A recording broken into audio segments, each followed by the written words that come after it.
yeah, so the idea of today is to really help people who want to launch a transition group or relaunch a transition group to see how you could use a film night as a mechanism to actually stimulate, yeah, to stimulate some kind of an event and get things going.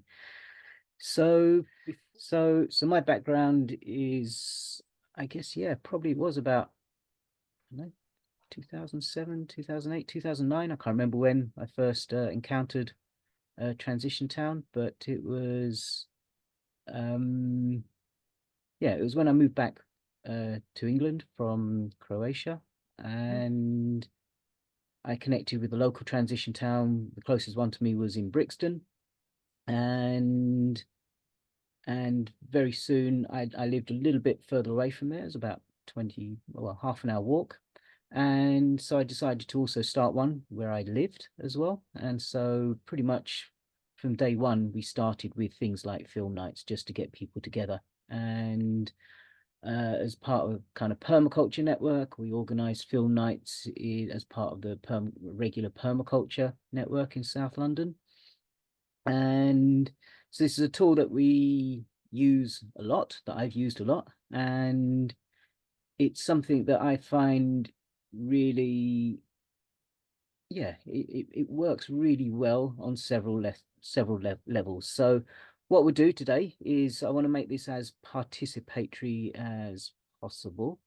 And so I'll basically be asking a lot of questions and inviting you to add your thoughts, your expertise, whether it's from experience or just from your thought, whatever comes up, and then I'll try and summarize as we go along. So it will be a real collective effort today.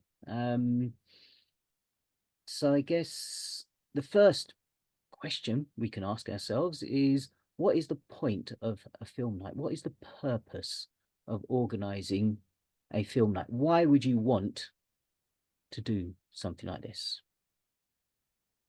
So over to you. Why would you want to run a film night? People like films. One, good question. Yeah, Yeah. good reason. What's the outcome, for example? So part of it is a little bit of entertainment, perhaps, but is it just entertainment? No, it depends on what the film's about. So the things we've tended to show, like 6 inches of soil, it fits in well with people wanting to grow their own food, caring about the land and sort of becoming more integrated with it all. It fits in well with relocalization and transition ideas. And it brings people sort of into the orbit of the transition town group who may not actually know who we are and what we do. So that gives us a chance to have a good chat with all these people afterwards and tell them all about exactly what it is that we do and ask them if they'd like to join in with some of our projects. Excellent. Exactly. So part of the idea is to introduce certain ideas to people, or maybe to find people who are already in line with some of those practices and some of those ideas, and to bring them together to start meeting each other. And I say, but perhaps there's some people who don't really know anything about this kind of, but they're just Mm. intrigued. So it's to put everyone into a room so you can start having a conversation, start getting some ideas together, and um, and to see whether you can somehow engage them, engage them at their level in a way that they're comfortable to actually start, yeah, start their own projects. So, but we'll come on to that in a little while. So, what else? What are some of the other good reasons for running a film night? Well, I'll comment. I work with high school and college students. We have regular, what we call climate cafes, which Mm. where we invite the community in. We always have a topic and then multiple conversations about that topic. So either, and not necessarily having an outcome, but have the process both educational and informative, but most of all, belonging. And in this case, Mm. to network the young people with the community. So I'm always looking for articles or books or topics, and I've tried a couple times with clips from videos or movies or whatever, and they've been very effective because they set the stage for kind of prompting conversation. And so I'm just curious about how you're using them and how I modify what I'm using to do it more. Fantastic. You touched on a point that is, for me, really one of the most essential parts of doing something like this, which is just bringing people into contact with each other. It's the whole social side of it. It's having an opportunity. Typically when you go to see a film in a cinema, you don't often talk to other people who are at the cinema. You have the same kind of experience. You watch a film together, but then you'll go your separate ways. Whereas here, we can bring people together and we can stimulate some conversation. We start getting them together, start getting them to talk to each other, and we start building a community. And for me, this is, if literally just as we were logging in, I shared the post that I was doing this to a few friends, and one of them just asked me, can you actually explain what is a transition town? So literally as the music was playing, I was just writing back to them that transition town for me is about how we start to look at environmental issues as well as social issues, but by and through community. So how is it communities come together to start looking at some of the challenges that they may face, that their town may face, that their region might face, and see how we collectively can start tackling some of these issues in a way that is, the other thing that I say often, is that while the work that we're doing is very, very serious, it's very important, it's very serious, but who says we can't have fun while we're doing it? So to really enjoy doing this, really have fun while making this stuff happen. And that in itself, lightens, because let's face it, a lot of the conversations that are happening can be quite heavy. Yeah. And it's leading to a lot of what's the current terminology for it? Eco-anxiety. Right word? So what was that, Chris? Eco-anxiety. Exactly, eco-anxiety. Yeah, it's I don't know if it's the same around the rest of the world, but certainly here in England, it's a yes, it's a subject, it's a term that's getting more and more popular. And a lot of us, say young people in particular, feeling really anxious about all the information they're hearing. So if we can turn that around and actually do fun things and say, but at the same time, we're going to be addressing all these issues, you don't need to be worried. You don't need to be afraid, because, hey, let's, we can do this collectively together. I was doing a youth training camp, like a youth activist camp. And I mean, it was made up of, like 14 to like 18-year-olds, something like that. And we were talking about all kinds of different things: sociocracy, collaborative working, and how to really get projects really off the ground. And after the course, one of the lads found me on Facebook, and I just wrote to him. He's 14 years old. I just said, dude, you are amazing. You're going to make this world a better place. Just go out there and just do it. And within seconds, he wrote back, said, no, let's do it together. So it's not me who's going to do it. No, let's do it together. I mean, bang, spot on, straight away. So this togetherness, working together, for me is really one of the most essential parts of the work that we're doing, and it's what really differentiates Transition Town from various other movements, because it's about communities coming together to help each other. And so none of us pretend that we have all the answers, but what we're willing to do is go out of our way, try and make some kind of a difference, to do whatever it is we can do. And so for me, this is really the magic of Transition Town. So yeah, so that the purpose of the film night is ultimately what we want to be doing in our transition movements, as I say, is really bringing people together to start identifying what are the subjects, what are the areas that they would be interested in tackling, and really joyfully working on together. And yeah, and then seeing who else wants to join so that we can really move together. And as I say, so how do you attract those people in the first place? How do you get in front of the people who may want to be doing this work? They may already be activists, but there's also lots of people out there who may not already be in this field, who may not already be doing this kind of work, who somehow want to join. They feel like there's something interesting for them to do, but they don't really know how to. So it's these people who we're really trying to find, who we're really trying to attract, and get them activated and give them really nice, easy, simple, joyful things that they can do, you know, which comes from their own inspiration. We'll look at that in a moment.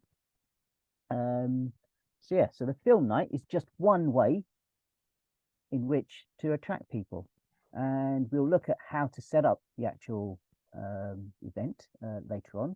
And you know, so we really need to think about, well, is there some way we can be really creative in how we get people along? So I'll leave that seed planted, and I'll invite you to think about that and answer that later on. You know, what are the kind of really creative ways that we can get people to start coming to our film nights? Now, once we've got a purpose, a kind of end goal, for example, if it is to stimulate a transition town, you know, to actually kickstart a transition town or to restart a transition town, we realize there's certain things that we need to explain. So first of all, and more or less, I have a pattern that I use for almost all of my, whether it's a workshop, whether it's a festival, whether it's a conference, whether it's a course, whatever. I have a particular pattern. What I do is I first of all start looking at and getting people to think about what's not going so well in the world. You know, I mean, if you want, you can really start with, you know, doing the kind of work that reconnects style of starting first of all to look at what are the amazing things that are happening well. But from the perspective of, you know, the conference, we want to address and we want to start looking at what are the things that are not working so well. So what are some of the situation? What is the situation right now? What are the things that maybe need looking at and addressing? And then the next phase is to start looking at, well, what are some of the solutions out there in the world? What is it that people are already doing to try and solve some of these, to try and mitigate for some of these challenges? And then we start looking at, well, what is our solution? So, you know, can we borrow ideas from all these amazing people who've been doing stuff already? Is that good enough? Is there something else that we can do? Can we add more value to it? Can we do it in a more creative way, in a more vibrant way, in a way that really, you know, involves more people, etc., etc.? So then we bring in our solutions, you know, so the things that we, and, you know, whether it's from a transition town or a permaculture perspective, so we add on to whatever has already been doing, as opposed to saying that whatever other people have been doing is not good. It's just saying, no, let's take some of that and let's improve it in our way. And then the last part is really, all right, it's not interesting for me what you think other people should be doing. What is it you are going to do? So the last part of this is really about turning those thoughts, those ideas into action. So what are the things we need to do? What are the things that you're passionate to get involved in to actually start making a difference? And so the film night, really, the way that I run my film nights anyway, is really about understanding that pattern and seeing how we can turn, you know, introduce ideas to people, look at some solutions, look at our solution, and then make that into action, turn that into action. If people are obviously new to Transition Town, the other thing you need to do is explain, well, what is a transition town? So at the point where you start looking at what our solutions are, this is where you now can introduce what a transition town is and how it works. And then, as I say, start moving into how you're going to start solving them. So if we know this is the pattern we're trying to achieve, now we can start thinking about what are the films that we can show that will help stimulate that kind of a conversation. So what are some of the key elements that you feel are important for people to be discussing in today's day and age that, again, the transition town can then help and support with? In other words, and then in a moment after that, then we'll start looking at what films would be appropriate to show that can help stimulate that. What are some of the big challenges that we face? Well, local food growing. One aspect of that is because you're trying to regenerate healthy soil. Also, in the future, we may not be able to depend on supply lines of food coming in from elsewhere. So the more community resilience you've got in that sense, then it gives you some kind of stability against changes in external situations like that.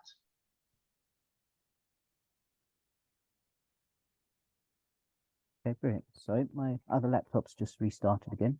So maybe in a moment I'll try and switch back to there. Yeah, but it's really weird because I'm hearing myself. Just give me 1 second, sorry. Okay. Yeah, exactly. So food Also security. brings people together. Food security is a massive, everyone has to eat. Yeah. Everyone has to eat. So food security is something that is really a huge one. And looking at the quality of of how people are growing their food, of where people are getting their food from, whether it's local or whether it's been transported from the other side of the world, how it's been picked, how it's been grown, and whatever exploitations may have taken place along the way, etc., etc. This is such a huge issue. So food security, massive one. What other things are really important in a transition? What other key things can we discuss in a transition kind of launch?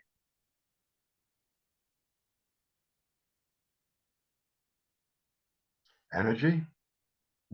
Energy, good one. So producing energy on the more local scale. So in Reading, it took quite a few years to get all this together, but we've got Reading Hydro, which is a micro hydro electricity generating system on the weir, just down the road on the Thames from here.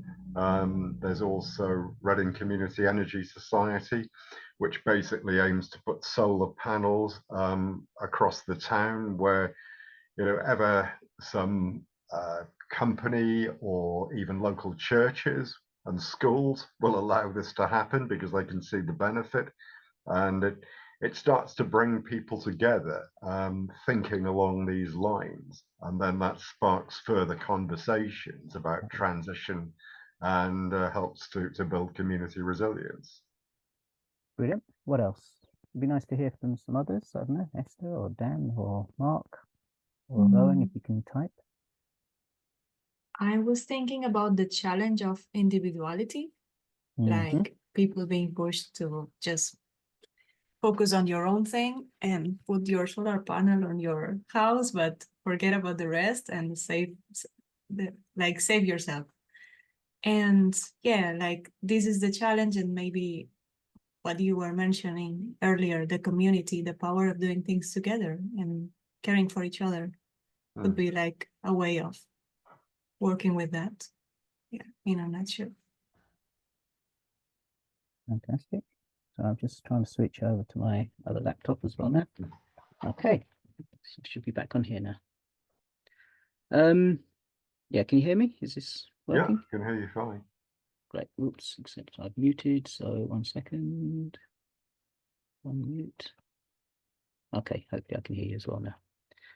Yes, so yeah, community again, this huge, really important concept idea that, a lot of the challenges that we face in the world are because of this individuality, because of how we've been taught that we must compete against each other. We must be, survival of the fittest and all this nonsense. And because of this individuality, uh, you know, yeah, all this exploitation that happens of people, of resources, etc., is easy to facilitate by the corporates. So the more we can start to come together to help each other, to support each other, the stronger we will be, and the more resilient and the more environmentally friendly, because now we can start solving things more locally.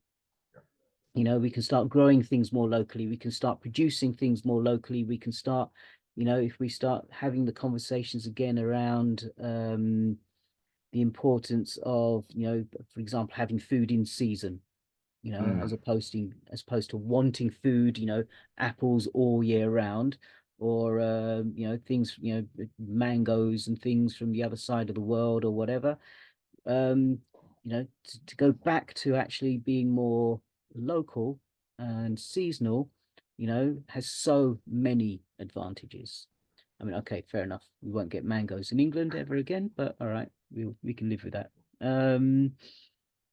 So all right, so what kind of films? All right, so okay, if to fill some of the I other just want gaps to in. uplift one. Rowan added in the chat mental health. As a social animal, we're being driven apart. So just wanted to So, yeah, voice another that as power well. of community. Yeah. Thanks very much. Yes. So again, community. So, to go through, I mean, there's a huge list of things that we could be talking about, but food security, community are absolutely the big ones. And as Rowan said, mental health and well-being, loneliness, all these issues. But then we can also, as Chris has said, we're looking at energy. We can look at transportation. We can look at livelihoods. We can look at housing, heating, cooling. Yeah. We can look at so many different areas that can concern us. In my part of London, I think there's probably every month someone is stabbed to death, and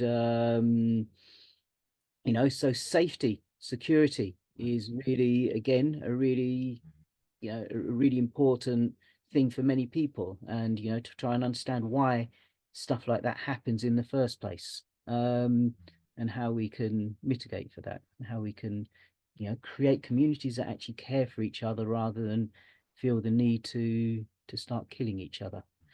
So yeah, so what kind of films do you know that can help to start?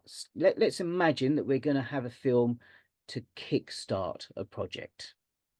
So many people won't know what Transition Town is. Maybe they don't even know that much about environmentalism, perhaps. They don't know what peak oil is. They don't understand, what carbon sequestration is. Maybe these terms are new to them. So what kind of films do you think we could show that might stimulate a conversation to introduce that in a really gentle way, but in a nice, complete, but maybe slightly gentle way, so it's not too in your face and too how can you put it, too confrontational. Yeah, I mean, we've shown, I think the first one we showed was Living the Change. Living the Change. Living the Change, you know that one? I don't actually. Oh, okay, it's pretty good. I mean, like a lot of such films, it's set Australia, New Zealand way. It's a lot of the filming. It's by an Australian film company, but they were doing the filming in New Zealand, and it's very much about community resilience. A group of people getting together and they're growing their own food, but they're supporting each other in all sorts of ways.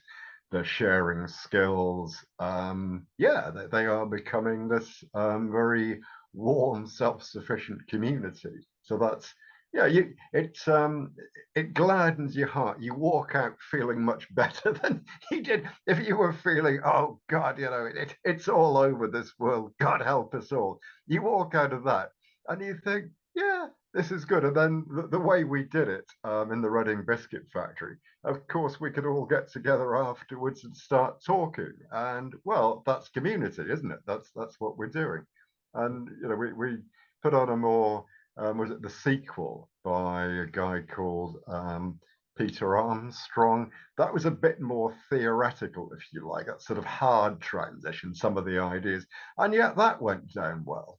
People felt very warmed. It was a bit more philosophical, but it sort of ignited a human spirit in everybody. So I think there's lots of options that some are more practically based, but they all kind of ignite good vibes, really. Mm-hmm.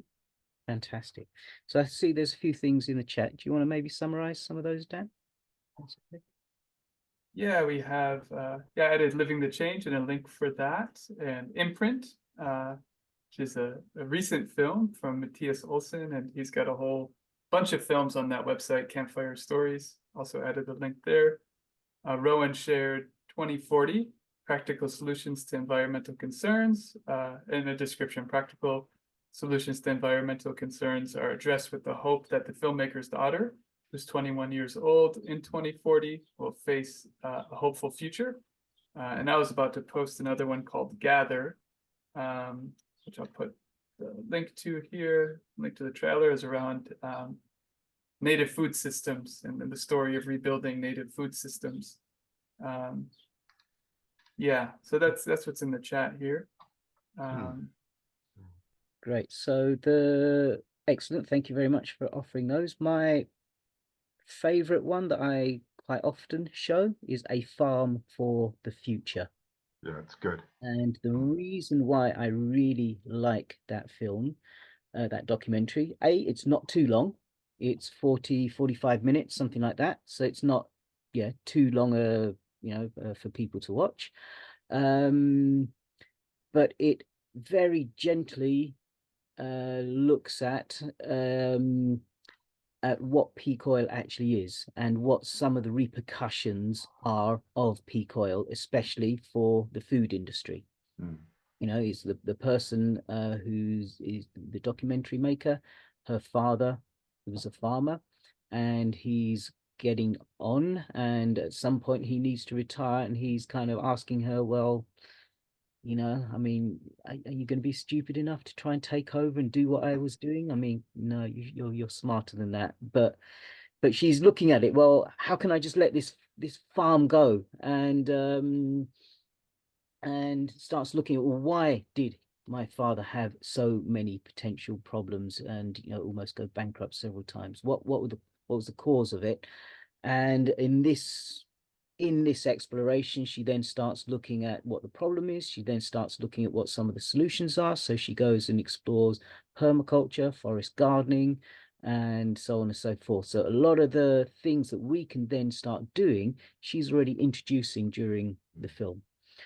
So that's the one that I and Mark's just put into the chat is another one that I very often used to show is The Power of Community, How Cuba Survived Peak Oil.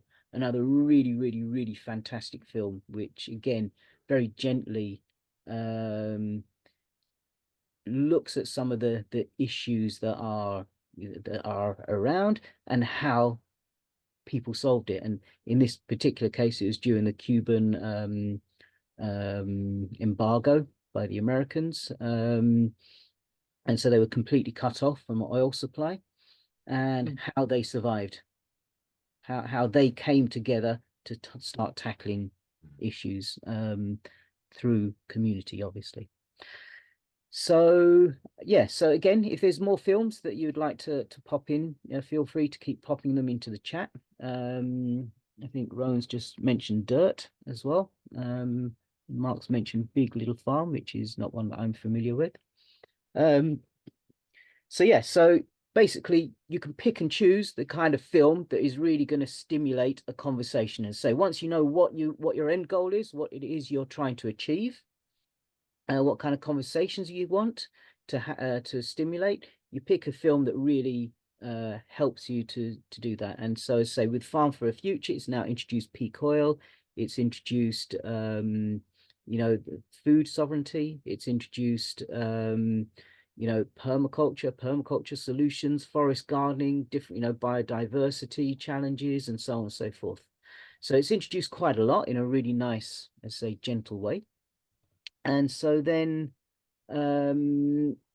yeah, after that, that's when I then start, at the end of it, and we'll cover this at the end properly. So I'll just say it very, very briefly now.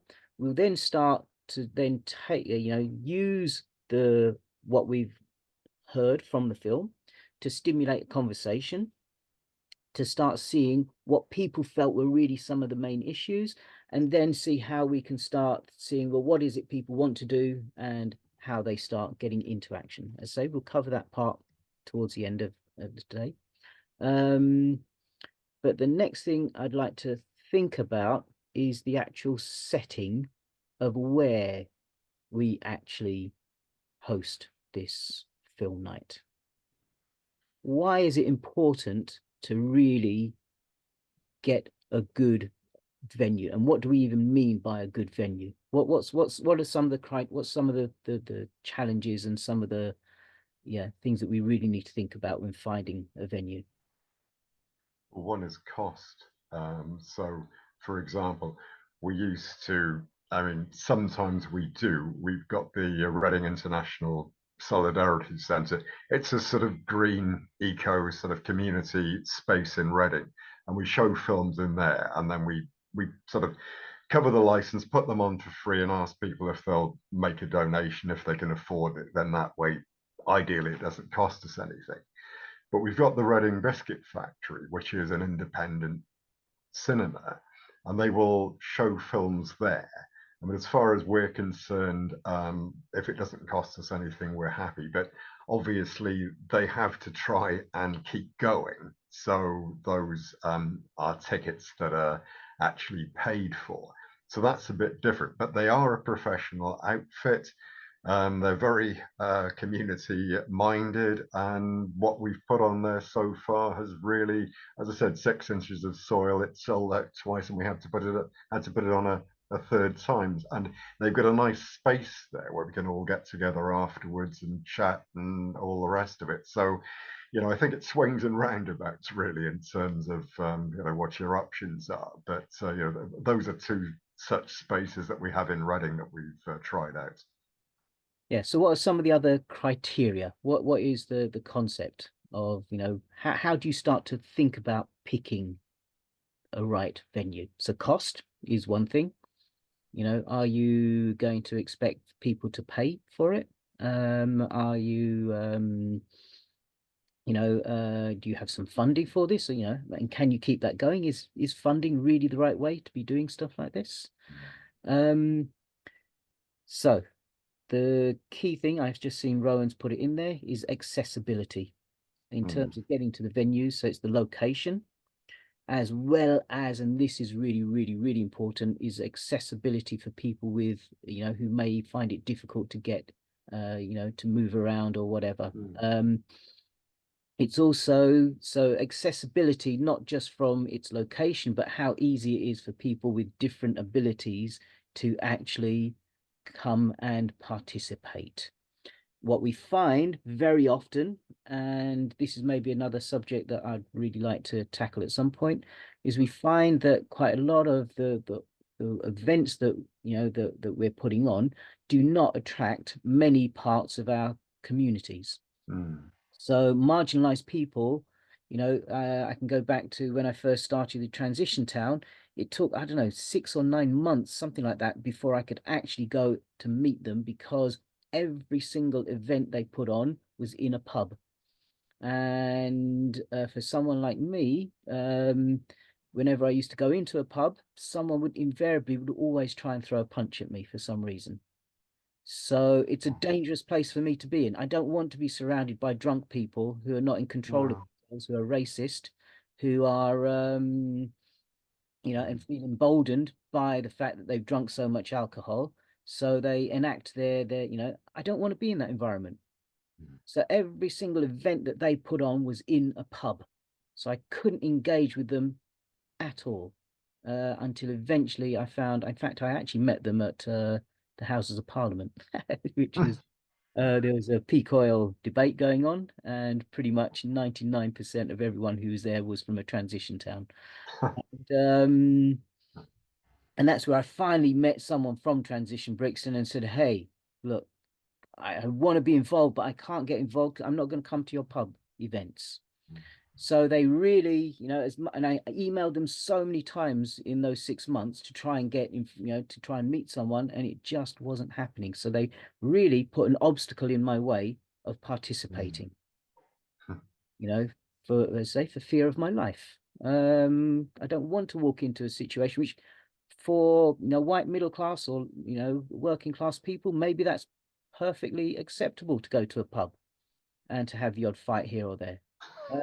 But that's not what, I've broken my ribs so many times. I can't afford to get into another fight. I really can't. So yeah, so to really think about the accessibility of it at all levels. Who is it we want to attract? And yeah, and this we'll really start looking at after the break of who we want to attract, and and start thinking about the different marginalized communities especially, and how is it that we can attract them. And so we'll cover this after the break. And once we've started to think about that, then we can think about, well, what is the right venue? What is the right kind of venue that allows different people to attend and come to? So sorry, I'm just reading. The closest transition town near also had issue with them being perceived as white middle class do-gooders. Okay.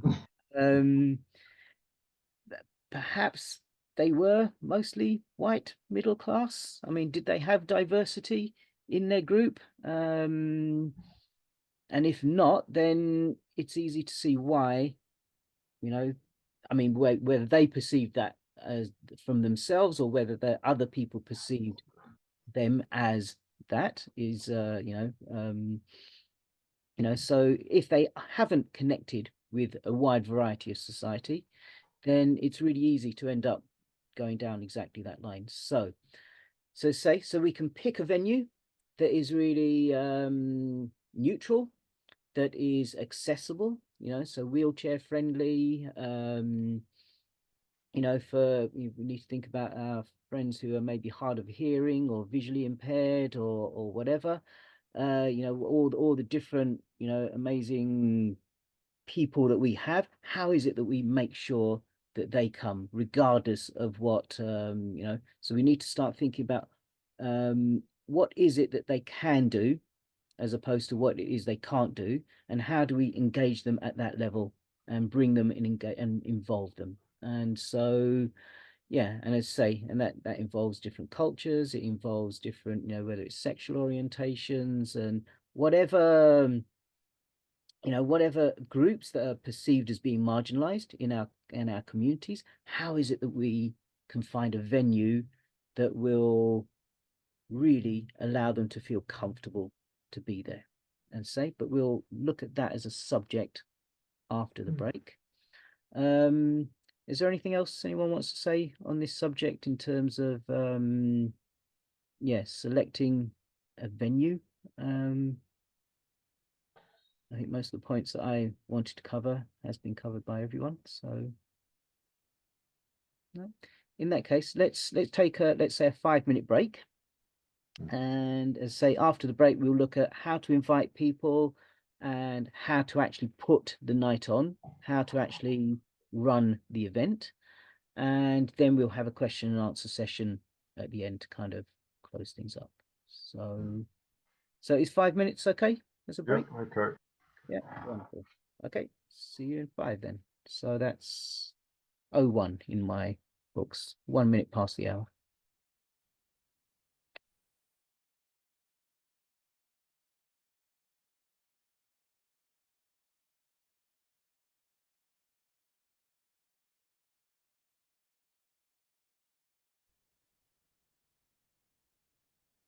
Fantastic. Thank you very much. So, yeah, just to recap. So, to run a film night, there's many reasons as to why we want to run a film night. So the first thing is to try and understand your purpose, so to identify, and yeah, welcome, Nick. I've just seen someone's just joined us. We're just at the halfway point, so I don't know if the whole UTC time scale, yeah, confuses me all the time. But anyway, we started an hour ago. Yeah, so to identify, so what we've looked at is we've looked at why we would want to do a film night, and so to bring people together, to start, introduce new people to our movement, to maybe attract people who don't ordinarily participate in stuff like this for whatever reason, because they're not comfortable, because they don't have exposure to it. So to attract different people and to bring them together so that we can start working together. So once you know the purpose of your film night, we can then select a film that is appropriate. And by appropriate, I would say a film that is not too long, so people aren't tired at the end of it. Something that is not too well, something that's a little bit light in terms of we don't want a film that's too much doom and gloom. You want a film that actually gives you some positive possibilities and solutions. Not to say to run away from the important points, but to point those out, but then to say, well, these are some of the things we could be doing to address that. So to pick an appropriate film that then stimulates some kind of a conversation that then allows you to have the conversations that then bring people into some kind of action within your transition group. So we also looked at, one of the things we need to do is think about an appropriate venue. And appropriate venue is something that is accessible to many people, i.e. that it's culturally appropriate, that it is accessible for people of different abilities, and that it's that's in a location that people can get to, so that's convenient. So and cost, you have to look at, do you want to be charging people for this, or is this something that can you ask for donations, or should it be just completely free? So all these things are things we need to think about. What we're going to look at now is really who to invite and how to invite them to your transition, whether it's a launch or whether it's a regular film night. But maybe initially we can start thinking about like launches or relaunches of transition groups. So in other words, looking at how we bring more new people into our movement. So first of all, how do we start thinking about who to invite? Who are the people that we would really like to have come to our events? Well, what we've done so far is just advertise it across the town via all the outlets there are and see who turns up, because really we just want everybody, to come along. Everybody who's a citizen of the Reading community, basically. And I must say, you do tend to get green-minded folk turning up. So it's a bit self-selecting in that respect. But I mean, when we put all sorts of events on in Reading, like the town meal, you get really everybody comes. And that's great. You meet people you might not otherwise. So it's a really good feeling. So if you open it wide enough, then you just tend to get a whole range of people coming along, especially if you offer them a meal or something like that to go along with it. But with the film, we've just advertised it as widely as we can through all the social networks. The Biscuit Factory's got its own sort of advertising. There's What's on Reading, etc., wherever we can think of, basically, and word of mouth. Yeah. Brilliant. Yeah, so one of the challenges of just doing it that way is you're more or less preaching to the converted by just putting it, if you're only appealing to a certain subset because of how you word things, where you display your promotion, you're not necessarily bringing in new people. And so the other idea that you mentioned is a fantastic way. That's a totally different avenue, totally different door, food, and having some kind of communal eating events of some description, especially where you get people to share. So one of our transition launches in a soft launch in a certain part of London was I got some funding to organize people to cook within communities. So we identified 5 different ethnic minorities who are not really well represented or engaged. And we went to each group and said, right, we've got some money for you to cook for each other. And look, we've got a venue here where you can cook and meet. And so we had the Bengali women, we had, different West Indian women, we had various different peoples coming together, cooking for themselves first to get to know each other, and then introduce the idea of Transition Town and what we're doing, and start a conversation around, well, what does that mean for them? What skills do they have? And and many of them, like especially a lot of the Bengali women, for example, really passionate food growers. You give them a tiny, tiny, tiny plot, they will grow food there. They will figure out a way to do it. You don't need to teach them anything. Bang, off they go. The West Indian women, their knowledge of old herbal medicines, from back home is incredible. And the joy with which they share this information, because the younger generation don't want to hear. No. And so when you talk about it and you're fascinated by it, they love to tell you. And so to get these different groups together to start identifying, well, what are their skills, what are the things that they're interested in, and then we bring them all together. So each group cooks for each other. So now the groups start to mix and intermingle between the different marginalized groups. So first we give them some security, some safety, because they're among people that are like them. And this is, again, a huge reason as to why many marginalized people do not come to our transition events, is because there's no one who looks like them there. There's no one there. It's all these white middle-class people who have their white middle-class ways and culture and what have you, and they do not resonate with that. And so so we need to do a much softer way to bring them in. And then once we've got them excited, getting them, like here in my local area right now, we've done a whole bunch of stuff around, recycling or upcycling stuff. And, we did a whole session on taking like old t-shirts, 10 things you can do with an old t-shirt. What could you turn it into? And some of the oh my word. We had Rob Hopkins who actually came down Oh, to yeah. and he was making like a macrame, out of an old t-shirt, and really, wow. Some people are so creative, and how is it you tap into that? And if again, if you just, maybe they're doing it amongst themselves, but it's not visible to you because you're not in their circles.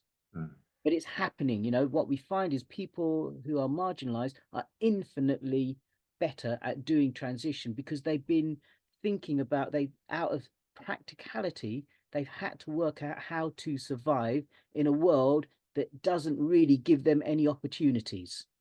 And so they have to work out how to survive, how to grow your own food, how to make your own medicines, how to make your own furniture. Ever since I was a kid, this is what I've been doing. My mum made most of our furniture, and I would help her. She would make our clothes, we'd grow our own food. We would do this out of practicality, out of survival, necessity, and for the joy of it, because we saw how much we enjoy doing this. And yes, so if we start thinking about how, who is it we want, You know, I did a transition launch in Sweden not so long ago, and the first thing I asked them is, what's the demographics of this region? Because I was told that this is actually the kind of poor neighborhood where all the immigrants live. And yet I don't see one non-white face in this room apart from me. Mm. And I wasn't looking in the mirror, so I didn't see myself. Um, so you say this is a really diverse area, but there's not one non-white person in this room. Why is that? All right, so let's identify who is actually in your community. And then we started to think, well, what will it take to actually start getting to know these communities and start getting their trust and start, you know, and start involving them in, you know, and ultimately you need to meet them at their level, find out what their challenges are, what their situation is, and how you can help them. And as I say, invariably, these are incredibly skilled people. They have so much knowledge and so much, they will be teaching you, trust me. So it's absolutely to your benefit to engage them and include them in. So first thing is to identify who they are, work out how it is you get in touch with them and start engaging them in some way. And, you know, how is it you find those real key leaders in their communities, the people who everyone trusts? And how is it you get in front of that person and say, well, look, yeah, we're here to listen, we're here to see what some of the challenges you are, you know, because maybe we have a little bit more privilege because of our situation. What is it we can do to help you? But you need to tell us what your situation is first so that we can, you know, and what help you need from us, but we're here. And is it about food? Access to land. Okay. So if we work with the parks, maybe we can get you access to some land where you can grow your food because you've got the skills to do it. We'll just give you a place where you can. All right. So how do we work with you? And in this way, we start to identify who the people are. We start to identify, you know, again, how is it that we can bring them to something like a film night? Is it something that they're automatically going to want to come to?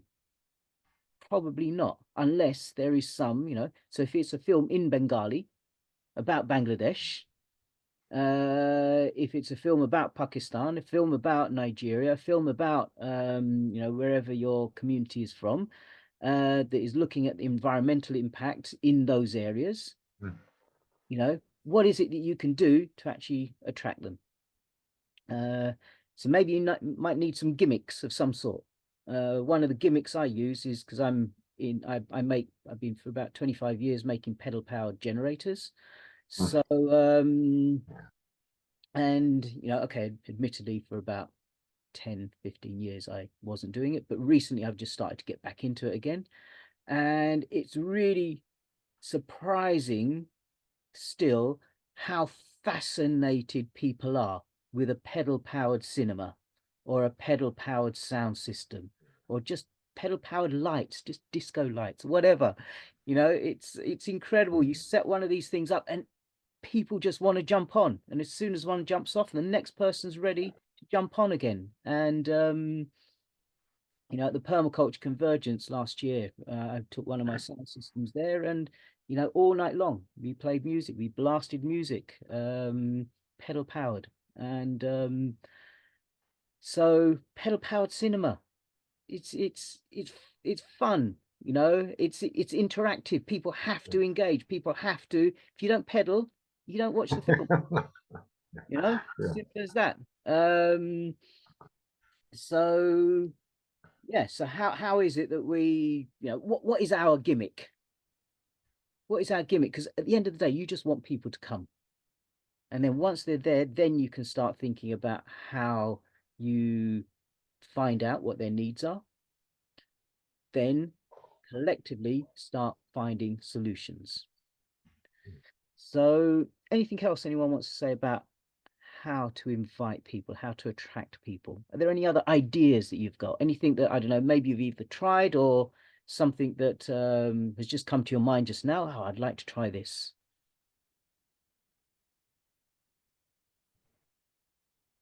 How else would you, in a more, yeah, what's a kind of creative way in which you can get someone to maybe come to one of your events?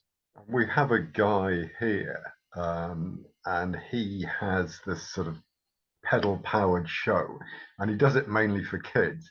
And all the kids come along, from across town. Of course, their parents come along, and it really does bring people together, and everybody enjoys it.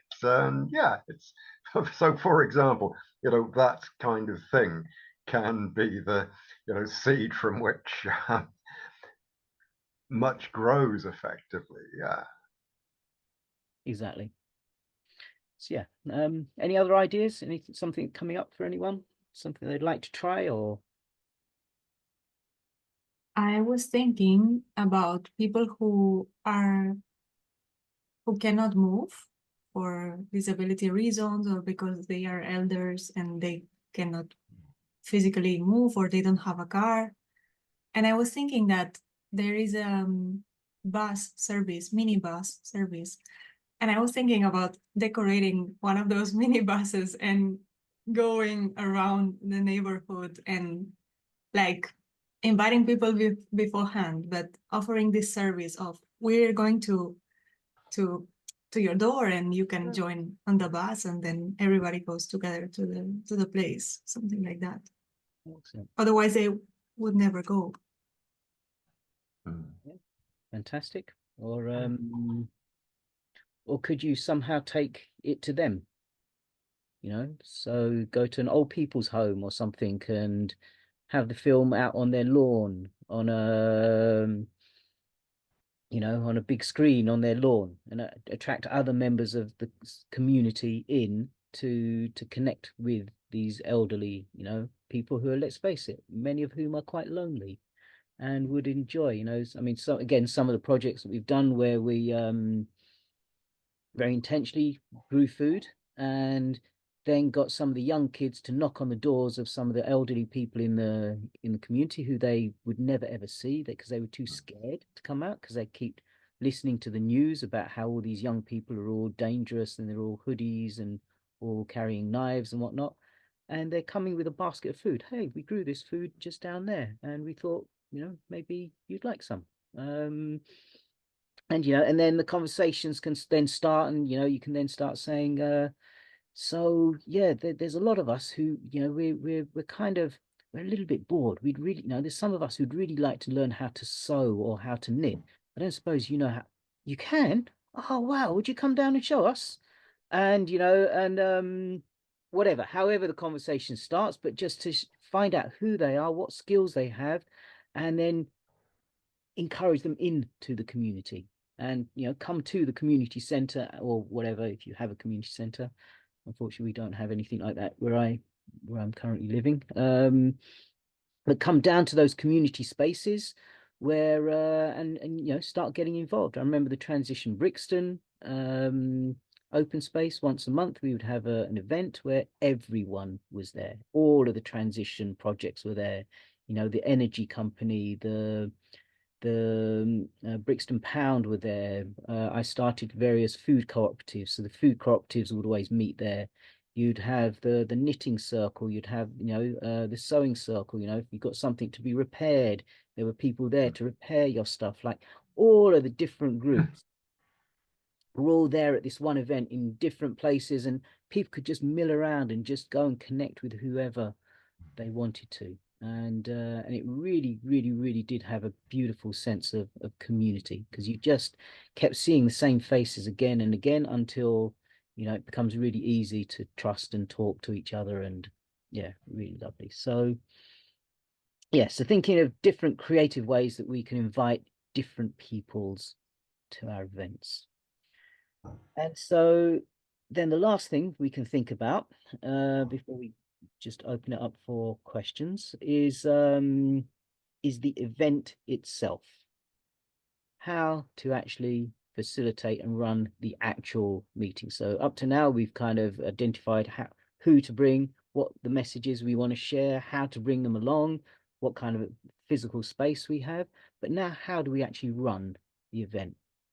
And so for me, I can share my pattern, and then we can look at other variations as well. But for me, the first thing is, because I want people to feel comfortable talking to each other, is the first 20 minutes or half an hour is just some kind of a mingling event.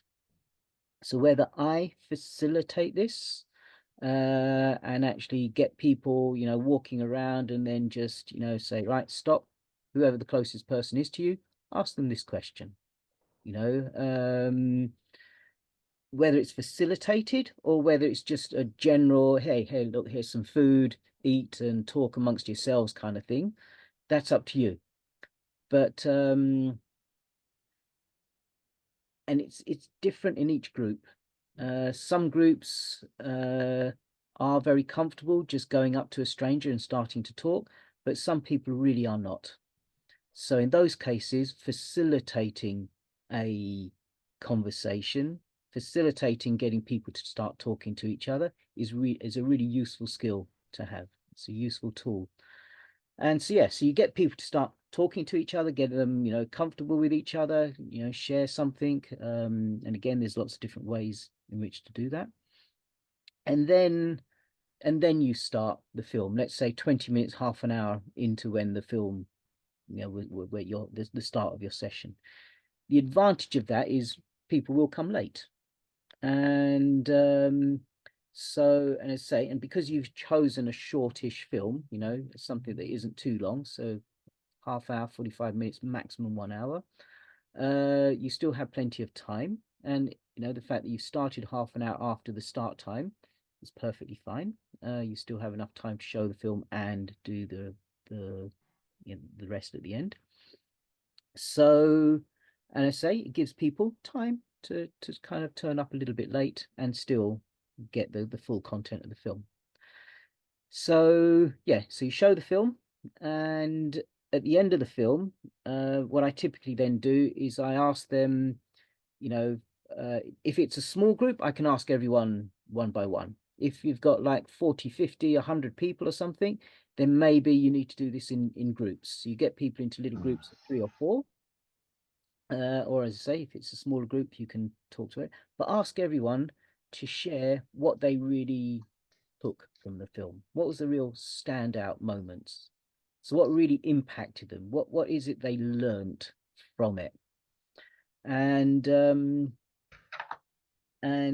you know, and as they're sharing this, what I typically try to do is I try to highlight some key points, you know, like key climate or social issues, environmental issues, etc., etc., and just kind of note them down, point them out, put them on a board or something. So I picked out some of the things that they're saying, so that we're kind of got a way of kind of summarizing. As say, so now we've this is the stage I mentioned my kind of pattern. We've kind of looked at what some of the challenges are in the world. Maybe the film has already shown some potential solutions. If not, at this point, we can start looking at, well, how have people tried to solve some of these, you know, so why reinvent the wheel? If there's something that's already really good, a good pattern, utilize it, you know. I don't know if people are familiar with the term of how, you know, you copyright your failures and open source your successes. So if it's good, reproduce it. And, you know, so discuss what are the different ways, but also maybe you can look at, well, yeah, this strategy was really good, except this little part here or that little part there. But if we do it in this way, then that strategy is actually becomes really beneficial. So now we can reinvent things that are more appropriate for us. So at this point, this is what we're starting to do. We're starting to look at some of the challenges. We're starting to look at some solutions. If people are not familiar with Transition Town, this is the point at which I will introduce what a Transition Town is and how it works. And perhaps it's in many cases, what I also do at this point is I then show the Rob Hopkins TED Talk. I think the one that was in Oxford, so one of the earlier ones. I know he's done a later one, which is also really good, but for some reason I still like using the first one. And because in there again he goes through and it reinforces the whole climate you know, challenges, the peak oil, some of this, and then looking at solutions, in particular looking at the transition town solution. And at the end of that, that's when I then start saying, right, where's your passion? After all these conversations, all these thoughts, all these ideas, what is it that you are now passionate to get involved in? What areas would you like to? I'm not asking if you have a solution to any of these at this point, but what are the areas that you're really passionate about, that you're really willing to put time and energy into to start looking at?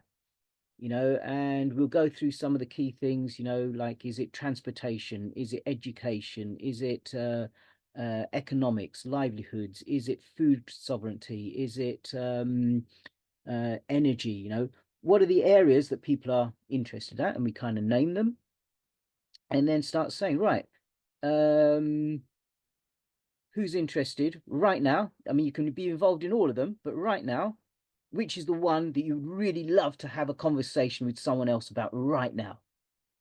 What is the one that, that one that really, really, really makes you really super excited? Because this is my ikigai. This is what's going to wake me up, knowing that I'm involved in a project that is going to address education, or is going to address transportation, or is, what's your ikigai?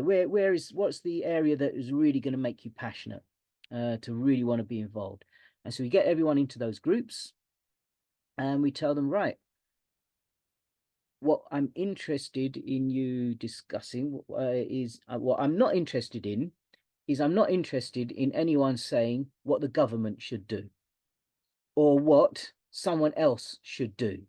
What I am interested in is, what are you willing to do? What is it you are going to get up and actually do for yourself as a group, as a community?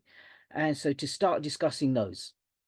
I mean, maybe at some point you could do some political lobbying as well, but first of all, we need to get people into action, actually doing stuff rather than talking about doing stuff. And so, so you stimulate the conversation in such a way that they start identifying some of their skills. What is it that you do know? What are the skills that you would like to know? Is there anyone here who can share those skills with you? So would this be interesting? Because then we can teach you how to do this. And so we get them to the point where they can start really, start to identify some projects that really excite them, that they're really willing to get off the ground. And once we finish that section, everyone feeds that back. So each group, we invite one person to be the key, to feed back the summary, to write as much down and feed that back to us. And as they're feeding that back, this is a moment where I can then add all kinds of additional things, such as,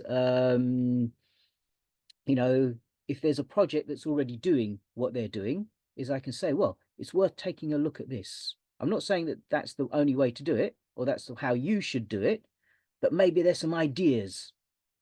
Transition Brixton did it this way. Transition Tooting did it that way. Transition Crystal Palace were doing this. When we were in Zagreb, we were doing that. So point them towards resources, towards some techniques, towards some skills, so basically support them and say, ultimately it's your way. You're going to do it your way because that's what your passion is. But look, there's thousands of people who've been doing this as well. Maybe that can also inspire you a little bit and give so if you're a little bit lost, you've got some ideas in amongst all of that kind of resources, as I say, to really help you get off the ground. And basically, once we've heard from everyone, then the next thing is to, and as part of that, one thing I missed out is they should also say, as part of the feedback, what their next step is to actually make it happen. So what's the first thing you're going to do? You want to collect everyone's email addresses so that you can start a group and organize the next meeting. All right, brilliant next step. At least it's a step.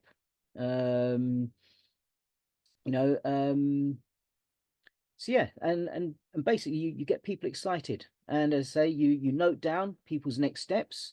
Maybe you create a bigger mailing list anyway, or whether it's through WhatsApp or Telegram or through some other Vive or whatever it is. But you get them together, and yeah, you keep gently reminding them, hey, you said you were going to do this. When's that happening? Um, and basically you support them. You do whatever it is you can do to support getting these projects off the ground. And this is it. This is how I launch many of my projects. I mean, my other pattern for doing this is actually a longer process, but this film night is part of it, where I actually do like a week-long training course for different groups where we look at collaborative working. How is it? Because that is probably the most significant thing in the success of any project, is how well do people really know how to work well with other people. And so we start with some collaborative working tools, sociocracy, dragon dreaming, whatever. We then start looking at, well, what is transition town? We start looking at what is permaculture. Maybe we look at forest gardening. We then maybe make a design of an actual food growing space. And throughout the whole week, we do lots of different activities, different days. And we encourage people to come to one or the whole thing, so they can come to individual days or do the whole thing. And we make it a mixture of theoretical and hands-on practical. And in the middle of this, we do a film night to then bring more people into it. And this is kind of their launch of their transition group. And for me, so the group that I just went to meet in Sweden recently, I actually did this with them, but literally the first week of COVID. So I physically couldn't be there, which is a bit weird. So I was on Zoom doing this 10-day course with them while they were all in person in Stockholm. And then I went back to see them and to see, that how that foundation, laying that really good solid foundation, especially sociocracy, has really helped them to really keep this project going over the 3, 4, 5 years? I've lost count now. So lots of ways to start it. These are some of my little tips and tricks. So I guess maybe that's enough from me, from what I want to share. So maybe now we can look at any questions or any challenges, or anything that really serves you, anything that's going to help you to get stuff off the ground. So how about we just try and hear from everyone anyway, and even if it's just if you don't have a question, maybe a feedback or something, whatever, anything you'd like to share. So how about, is it okay if we maybe start with Nick? We haven't really, obviously came a little bit late, so we didn't really hear from you. So nice to hear from you. Yeah, yeah, apologies. I've had a bit of a disruptive day and I lost track of the fact that it was after 4 o'clock. Look, I've really just come along to pick up tips from other people because I'm not actually actively involved in a transition group at the moment. But it's something that I'm interested in. So I can't really contribute very much to your discussion, I'm afraid. Really just here to earwig. Where are you? Where are you from?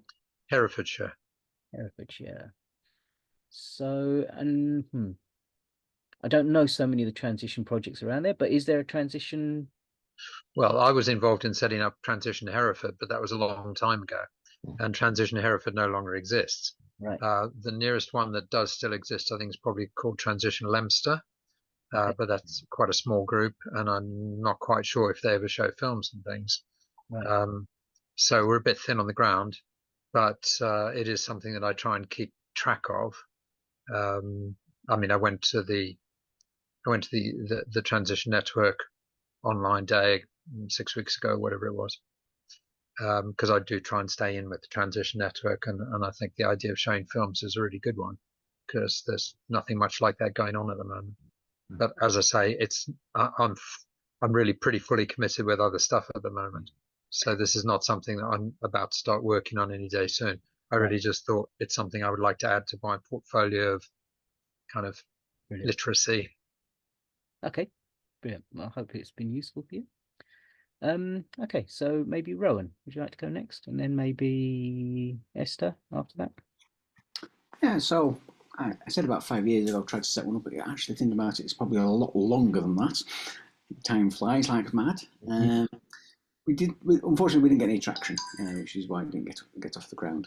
But it's always been something that's been bubbling in the back of my mind, something to have. And recently in Blackpool, so this is Blackpool, Lancashire, which is a coastal town, just in case people don't know where it is. There's been a number of events being set up, little community groups being set up for slight marginalised groups, mainly around sexuality and stuff like that. And I just thought it felt very transition-y, and this popped up somehow. I don't even know where it came from, whether it was on a Facebook post I saw or something like that. So I just thought I'd pop along and pinch people's ideas, because they're always good for being stolen, I find. Absolutely. I'll actually be up in Liverpool later this year to do some like a permaculture course and various things with the transition group up there. So not a million miles away from Blackpool. No, it's not. Do you know Steve Jones? Say again? Do you know Steve Jones? He's based somewhere in West Wales, but I know he was doing a permaculture project up in Liverpool some years ago. Don't know if you would have come across him. He's a good bloke. Yeah. No, I've not come across him. Around me, I don't know if they're still going actually. There's Transition Lancaster and also Transition Garstang, but I've not heard anything from them for ages, so I don't know if they're still going. Yeah. No, I'm not sure. So again, are there any questions or anything that that we can help you with today? Not at the moment. I think I'll just let it bubble away and see what happens. So maybe when we're up in Liverpool, maybe we'll try and do some kind of a film night and to do a test launch there or something. Yeah, so you're more than welcome to come to that if If you got, I assume you've got my details, and you're more than welcome to add them to your email list. Okay. Yeah, I'm massively disorganized. I don't have an email list, but anyway, I should have. I know, but we'll share details somehow, and I'll let you know somehow how it's going. Fantastic. So maybe Esther and then Chris. Thank you, Rakesh, for the session. I'm beginning to imagine how it could look like, and it feels playful, which I'm thankful for. Maybe the challenge I feel, well, one of the challenges is in this little village, there's like 20 people living, and there's very little villages scattered. Almost no public transportation. A lot of elder people, they don't use smartphones. And I was beginning to imagine some kind of posters drawn by hand, very beautiful, with the few little kids in the area or some creative people. And I'm trying to begin to think ways to go and connect with people and talk to the neighbors who own. They have this beautiful wooden place I told you earlier, and they have a projector there. They could do screenings, and they love to do that. So I'm trying to like come up with the pieces and begin to think, okay, let's speak to those and come up with some ideas, because nowadays a lot of people are into email lists or social media, but here is a different reality. And yeah, I'm trying to come up with the creative ideas to bring people together. Yeah, thank you.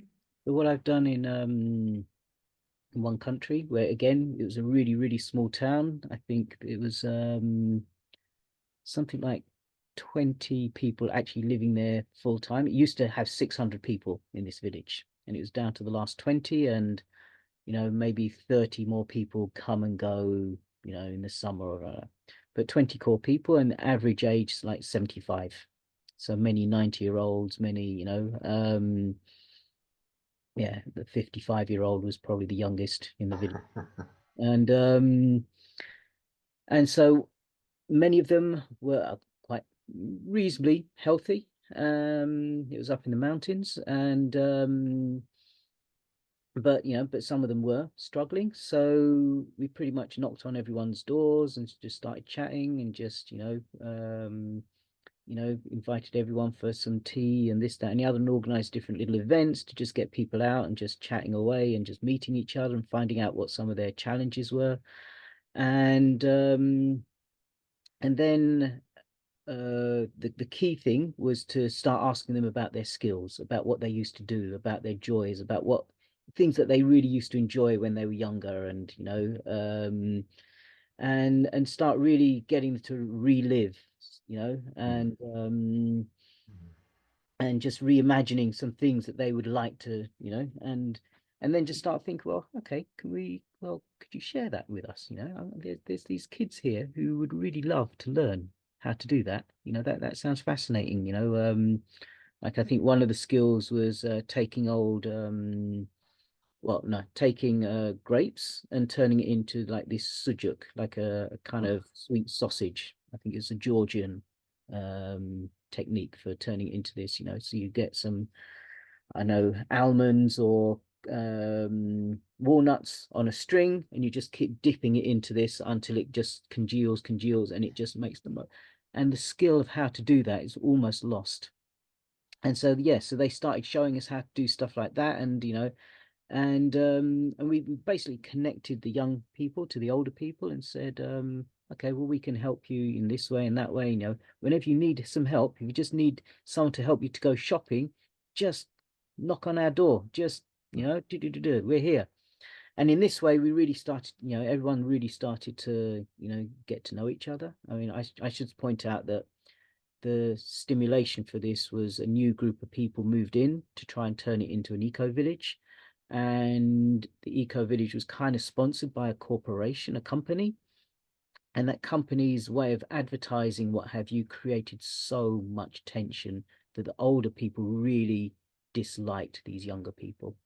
And there was a huge amount of tension. That's when I was called in to see if we can diffuse the situation. And I mean, maybe I can tell about that story another time, but a really, really simple thing is I just got the older people, they had a big meeting with everyone and just got them to tell their stories of old. I mean, well, first of all, I got them to, say what their problems were with the younger people, but then just to go back and say, well, what was it like when you were young here? What was it like when you were, 20 years old? Just, and getting them back into that state of mind. And, you weren't rich, and they admitted, we weren't rich, but we were so happy. Why were you happy? What was it about that, and then what happened? And and how did it end up being like this, from 600 people down to just 20 people? And in this way, eventually, and then when I said, well, actually, you know what you had when you were kids? These youngsters want that. They're here because they want what you had back in those days. They want that freedom. They don't want riches. They just want that freedom. They want to be friendly. They want to be able to, when they've got loads of figs on their tree, just to share it amongst everybody. They just want to be, just free and friendly, and they want to learn from you.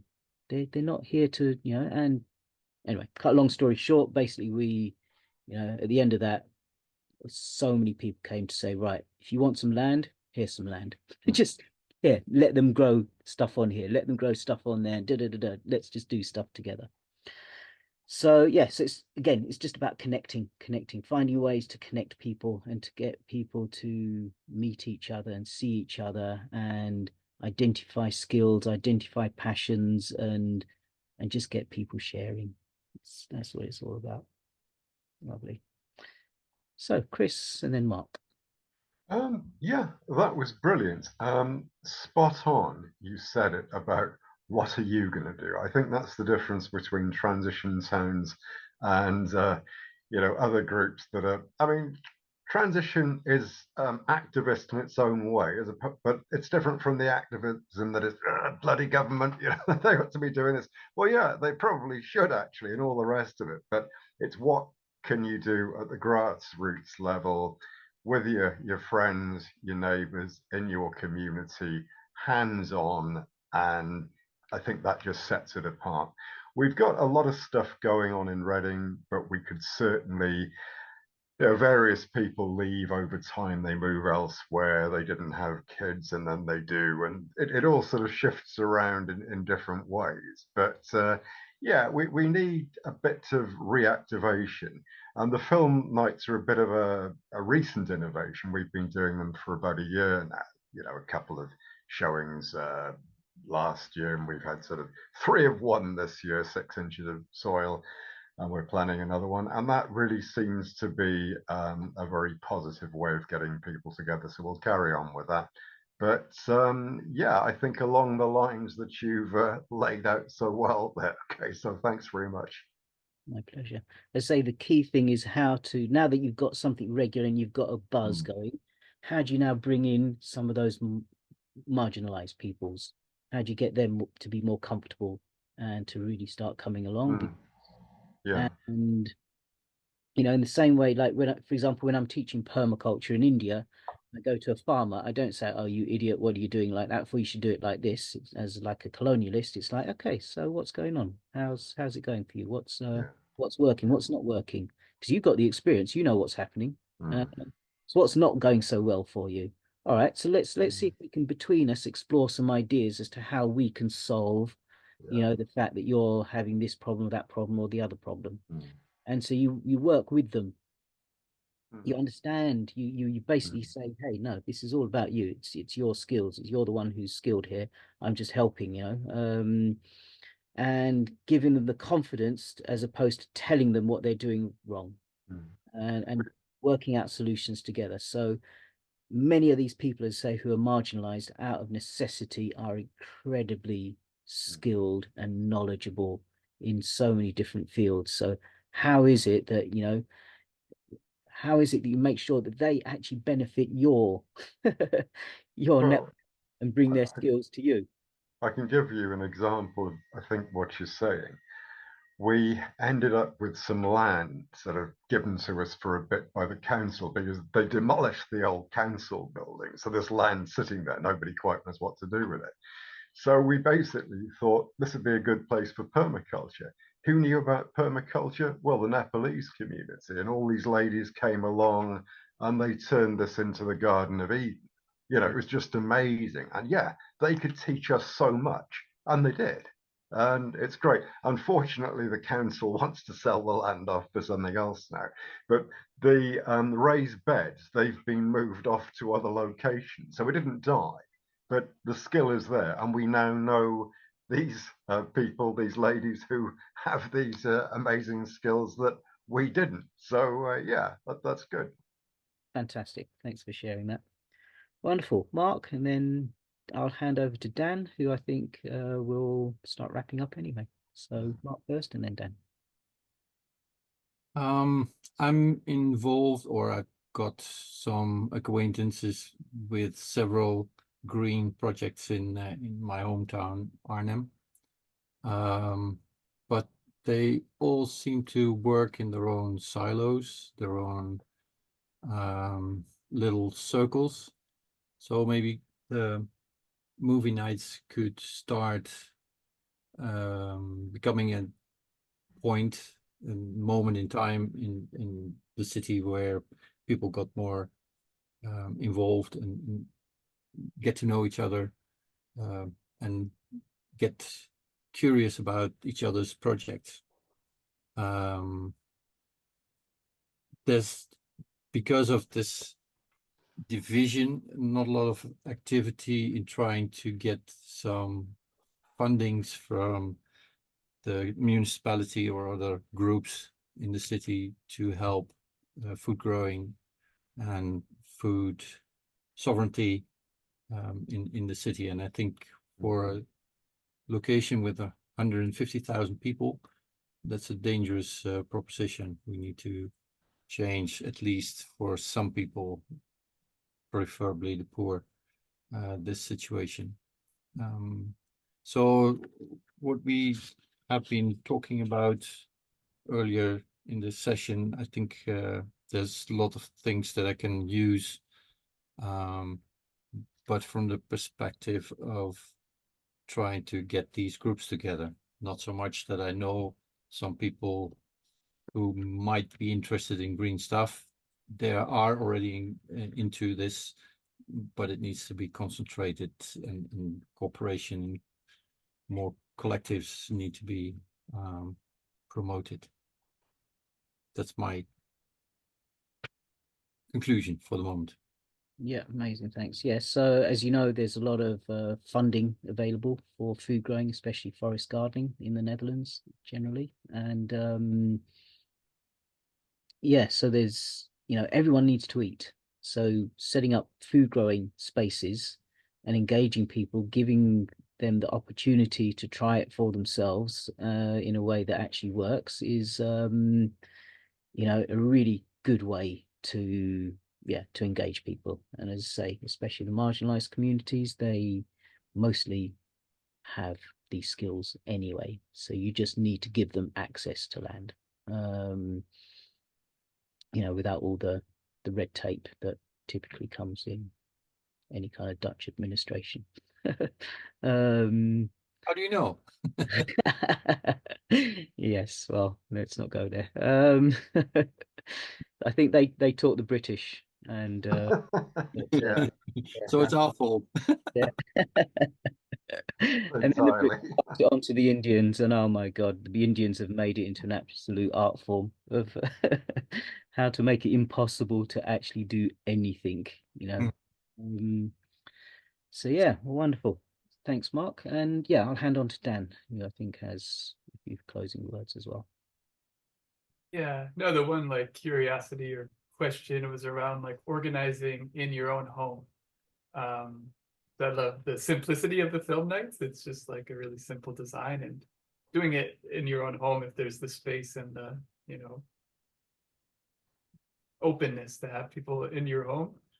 Could be another simple step of just like not even having to worry about a venue and just kind of having people in the home. And it reminded me of the next webinar in the Practicing Transition series, which is about eco open houses, where it's literally about people that are doing stuff in their home, sustainable practices, having tours or having like an open door for people to come in and see the sustainable practices that they're doing in their homes. So yeah, just another simple way of building community and connecting more people from the community to these things that are happening. So yeah, really wonderful session. I really enjoyed it and appreciated the elements you brought in, considering diversity and attracting people from different backgrounds, and the cooking. That was one of my favorite parts, is the cooking example of women cooking from their, Bengalese women cooking Bengali food, and West Indian women. And so yeah, I thought that was really beautiful, and such a good reminder. Yeah, and for some, and I appreciate it also, before moving into closing notes, the interactivity and how participatory you made it. It's wonderful to hear from everybody in the group, and has so many ideas, and it felt really generative. So yeah, some closing notes. I added the link for that webinar I just mentioned in the chat, and also here I'll add a link to the platform, which is an online platform that is connecting different people from the movement, and we're going to activate the Practicing Transition space. It's pretty quiet now, but in the coming weeks we'll be adding more, and having integration questions, and places where people can continue these conversations in an online space, to continue sharing examples and knowledge, and adding to the film list, and all these things. So added a link to that. And the last thing is feedback. We really appreciate feedback, and we want to know how the session was for you. So I just put a simple form here, the last link in the chat, and it just has 3 questions. Where are you calling from? How was the session from 1 to 5? And any takeaways that you may have gained that you're gonna, maybe feel inspired to put into action. So it'd be wonderful if you were able to fill out the form. I don't expect it will take more than 5 minutes. And that just helps us to continuously improve these sessions and improve our approach of trying to organize around people sharing practices. And yeah, so that's it for me. Thank you everyone for coming, for being here, for sharing, for being so active in the session. And yeah, I'd love to hear any feedback, and if you know of people in your movement, in your hub, in your local area that have projects that you think are worth sharing, you know, inspiring projects that you think would be useful to amplify and share more broadly in the movement, please let us know. And we're planning to do 2 of these webinars a month, highlighting positive actions, positive practices that are happening with the intention of sharing, you know, the practices, the processes, and the inspiration with people from all over the world. So yeah, please let us know if there are folks in your area, or maybe you know, that have a practice that you think should be showcased. And Rakesh, do you want folks to come back and do a checkout, or do you feel satisfied with the round of checkouts that we already had? I think maybe that kind of was a checkout, really, wasn't it? Oh, maybe I think it would be nice, yeah, just a few final words. Yeah, in fact, yeah, let's do another really quick, just go around, you know, one thing that you really learned that you found really exciting, interesting, something that you'll take away and maybe use. One little extra facilitation tool that I can just share with you for when you're doing this work is what you may have noticed is a lot of the way in which I facilitate learning is by asking questions. So rather than telling you stuff, is actually encouraging you to actually share it. And the reason why this works so well is because it, you know, it points out to you that actually you know this stuff already. You know, I'm just helping to you to remind yourself, and the solutions you come up from all the amazing experiences that you've had in the past, and it's just highlighting what you already know. And so really just supporting you in doing your work. And whereas if I was just to tell you all of these things, half of them you probably forget, and half of them you say, well, you know, eventually maybe you might even start saying, yeah, well, I know this already. But the fact that you shared it, or whatever group you're working with, the fact that they are talking to each other, sharing, and then in this way you can, you know, especially if it's a group who are together, you can say, this person knows about food growing, yeah, afterwards I'm going to go and chat to them, you know, because you've shared something about your skills, about your life. So again, it's just another way to really start connecting people. So yeah, that's just another little facilitation trick tool that I would really encourage you to work with. But if everyone's okay, maybe just share 1 or 2 words, literally just 10-20 seconds, anything as a kind of closing words. And I'll just go in the order I see it on my screen, if that's okay, just to speed things up. I'll start with Nick and then Esther. So, albeit I missed the first half, but I thought it was just really nice to be reminded of a kind of gentle approach to doing these things, where you give everybody a lot of time and space, and you don't kind of run things to too tight a timetable. So, you know, which I've always been very partial to doing things that way. And the food thing was great to be reminded of that as well. Thanks. Brilliant. Thank you, Nick. And Esther, and then Rowan. Thank you so much for the session. I enjoyed it a lot. And I'm taking away this sense of connection, of really going to people's door and listening and just being there, being present for people. Yeah. And as I said, like ideas and, you know, I'm trying to, yeah, feels good, feels exciting. Thanks. Wonderful. Thank you. So Rowan and then Chris. Oh yeah, it was a wonderful session. It's nice to connect again with the transition and permaculture people, because I've been out of the loop for such a long time, and I don't know whether it was me or whether the transition just went through a little bit of a lull patch, and it's not not being to an extent. So building up some enthusiasm again for it. So let's see what I can lift off the ground this time. Thank you very much. Thank you, Chris, and then Mark. It's focusing on the positives. I think that really does give the whole movement strength and what we can do at the community level. But don't get ground down by doom and gloom. We know about it, be aware of it, but move away from that and try and think, what can we do together to be happier and more positive in how we're moving forward. Exactly. And if you're not familiar with it, look at the pattern, the cycle of the work that reconnects, so the appreciation, then looking at the challenges in the world, then looking again at our response and our next actions, So permaculture thinking. Yeah, it's really worth looking at that as a pattern for your project. Beautiful. And Mark. Yeah, well, you took the words out of my mouth. I know this stuff already, and the questions were to remind me that I already knew all this and now should apply it in a somewhat more intelligent way. Thank you. Brilliant. Wonderful. Thank you all very much. All right, thank you. And as I say, the work we're doing is serious work, but who says we can't have fun doing it? So go out there, make it happen, have fun, enjoy, bring people along with us, and let's do it together. Okay. Bye-bye.